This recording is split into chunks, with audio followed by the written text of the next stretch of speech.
I just think of Earth as one big giant piece of property. It's like God's property.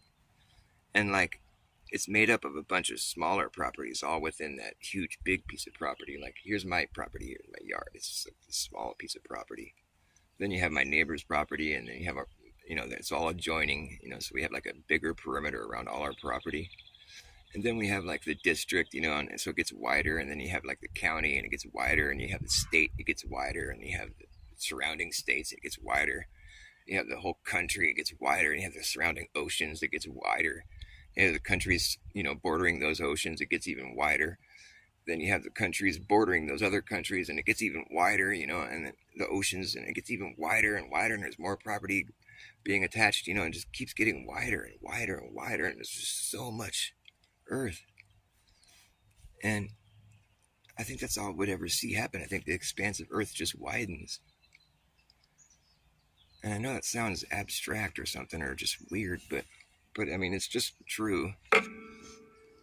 But what we're supposed to think is going to happen if we live on a globe is that the expanse only can widen so far, and then we're going to have to see that expanse sort of close back up, and then pop you out at the end of the other end of the ball. Like on the globe Earth, the biggest circumference you can make is at the median, halfway across the world, 25,000 miles in circumference roughly. And then after that, if you were making, like, think about the latitude lines as though they were like, just like if you were to go draw the latitude circles on the Earth, on the face of the Earth, you would draw a circle, and it'd be like circling a specific amount of area. You could physically mark them on the Earth. There's this big circle. Think of it as a property line. There's the 90th. They start at 90, like the North Pole or whatever. Then you make another bigger circle around the outside of that. And that would be the 80th parallel. North. I guess that's how they work. 90 down to 0. And so, like, if you were to think about, these circles, that you could think of them as property lines. The latitude lines, they're circles. And so they get wider and wider.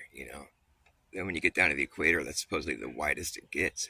And then after you go past the equator, you're still making circles, but now the circles start to shrink somehow. And like, I guess that's when you start going upside down or something, or sideways. But what's weird about that for me is that I think about it as though, like, Earth, like it widens, but like, how are you gonna, how does it start to close back up like that? Like, if you have a perimeter around a certain area, every time you go step outside of that perimeter to make the next one, it's going to be bigger. There's no escaping that. You know what I mean? Like,